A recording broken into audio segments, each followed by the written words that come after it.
Hi, I'm Dan Tudge, President of Endspace and Director of Sword Coast Legends, a D&D RPG that brings together the experience between players and a Dungeon Master. Today I'm joined by Tim Schwach, Sword Coast Legends Design Director. Hey, Dan. Hey, Tim. Hey, everybody. How you doing today, Tim? I am doing well. I'm excited. Let's do it. So today, Tim and I are going to show you one of our most anticipated features, campaign creation. Tim's going to create a campaign that we're going to play right after. Now, Tim knows how I feel about spiders, especially the big ones I've met since I moved from Canada down here to Florida. So he's going to create a story that focuses around the biggest, nastiest spider he can find, a demon web terror. Our adventure starts in Luskan, where we've been searching for Eridan, one of the missing members of our order, the Burning Dawn. Now, Eridan was on an escort mission up into the Lost Peaks, but hasn't been seen since. But we found a ranger called Gwen who may know his last known whereabouts. Now, Tim's already set up Luskan in his campaign, but we're going to need to create Gwen. Tim's going to go into the creature editor here and create a female elf ranger. Now, we all know Tim's pretty fond of a certain dual-wielding ranger. I don't believe it's me that's fond of this ranger. All right, maybe it's me. Maybe obsessed is the word. So Tim's going to equip Gwen with a pair of scimitars.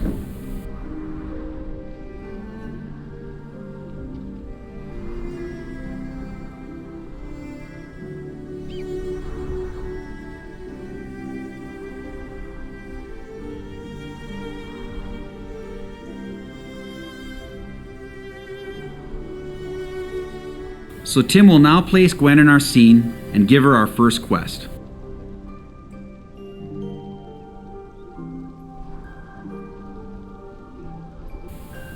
Now, Tim's already gone ahead and wrote all the different dialogue options for this quest. Now, here you can be as creative as you want, adding as much or as little detail as you desire. You can even live roleplay this as a DM. Now, we've got several options to assign this quest. We can do it on speak, on kill, on action. We're going to choose on speak. This way, when players talk to Gwen, they'll get their quest. Now, of course, the party may want to gear up before they go on this quest, so Tim's going to place a vendor in the scene.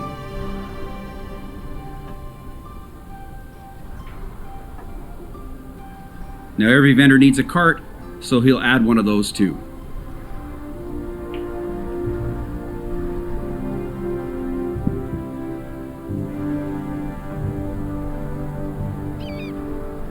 Now that we've finished Luskan, it's time to create the next location in our story. Eridan was last seen in the Lost Peaks, so Tim's created a scene using our mountain tile set, but he could have just as easily picked something from any one of our other surface tile sets.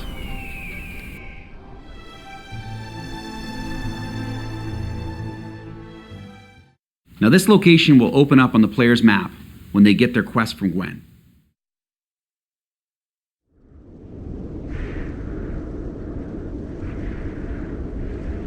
Now, this is a very nice wintry cabin. Tim often teases me that he imagines I grew up in a place just like this in Canada. But it's not nearly sinister enough for our story. So we're going to start by changing the weather to something like lightning storm. And then we'll change the time of day to nighttime.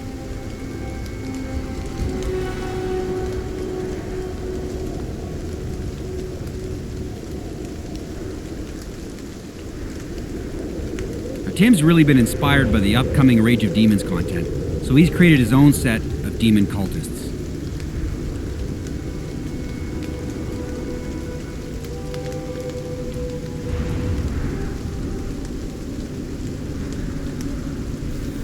Now here he's gone through and edited every one of these creatures, changing their background, their equipment, abilities, stats, and appearance, right down to their skin tones and the color of their robes.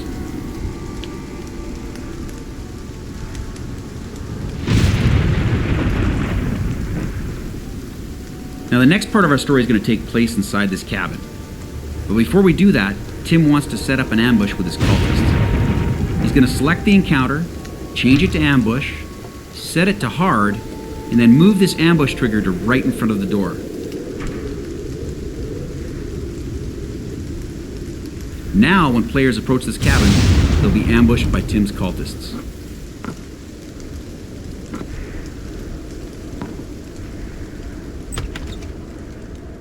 Alright, now Tim's gone ahead and set up every prop in this room, even given them custom descriptions. He's got hundreds of props to choose from, and he can even have these items kick off quests if he wants. Those cards on that table could open up another location far across the Sword Coast.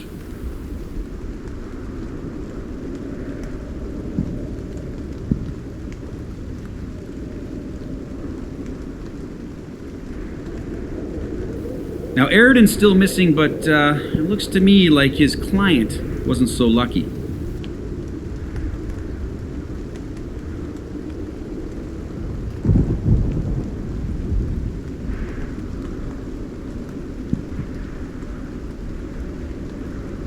There's a lot of blood there, Tim. We're working on something.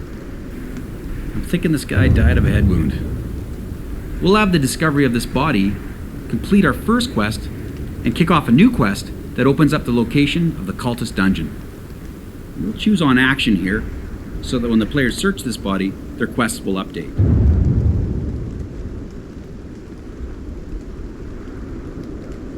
And for a little added fun, Tim's gonna trap the body.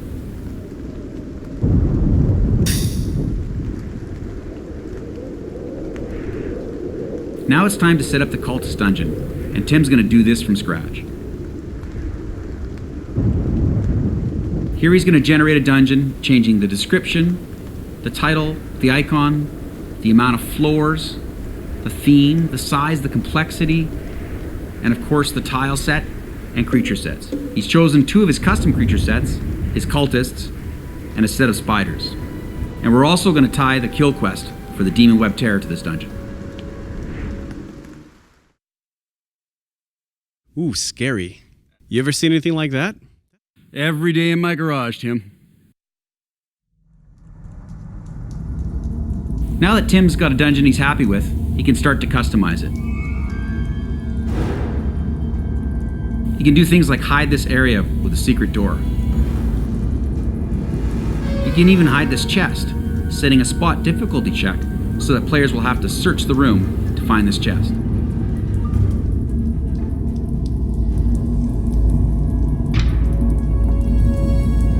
He can also go through and edit the default encounters, changing their difficulty, the type of encounter, and even moving the individual creatures within those encounters.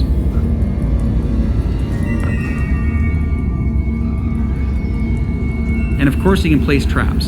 Tim loves to place traps. He's placed the trap right in front of the ambush trigger. In the secret room, Tim? Really? They'll never see it coming.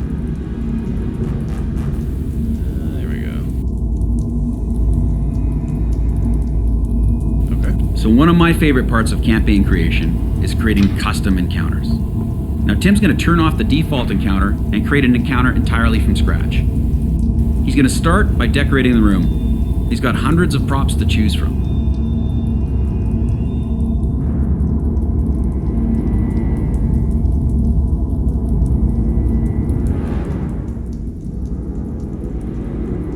So what are you inspired by today there, Tim? I believe today I'm going to be inspired by your high school prom. Nice. Well, that is true. My prom did end in a ritual. I've heard stories of Canadian proms. Actually, I haven't. No one talks about them. All right. So, again, Tim's got hundreds and hundreds of props to choose from, and maybe he's been inspired by one of his homebrew campaigns or his favorite module, or maybe even a story that he's read. Tim could spend all day. I might just. Every service area can be fully customized. Yeah. Nice. That just like a Canadian prom. This will push over the top. I don't have a moose, though. Sorry. Well, these are 2 custom spiders from Tim's custom spider set. But what this really needs is a villain. Tim's going to go into his creature creator and work on this cult leader that he's got set up. Now this guy's particularly tough. Oh, Mr. Fancy Pants, well, that's not so tough. One of my favorite features is giving them their own spells and abilities. Now, these guys worship spiders, so we really should give them some poison spells. Okay. Anything else? Ah, Cloud Kill. It always reminds me of Baldur's Gate. Now in the stats section, we can set a level offset. Mr. Fancy Pants will come in 2 levels above the average party level. Now again, we can customize his entire appearance. We can even change out that mask, but you know. Well, that is the official cap and gown of a Canadian prom.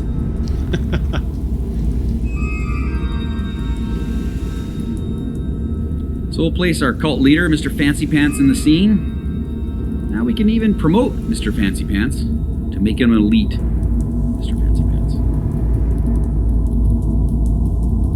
Tim takes one more look around the dungeon. Again, he can customize this entire dungeon or any of the surface areas that he chose to create.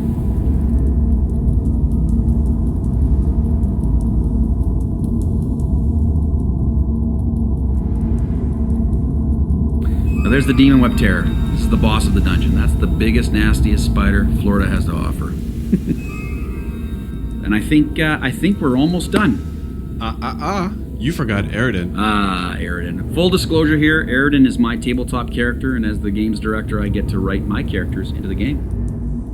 Really, Tim? You couldn't use an NPC? This is far funnier. So it looks to me like Aridin is in the campaign, but he's going to be a little wrapped up. And there you have it. Campaign creation in Sword Coast Legends. I think we're ready to go, Tim. Are you ready to play this? Yeah, let's jump in. I'll DM.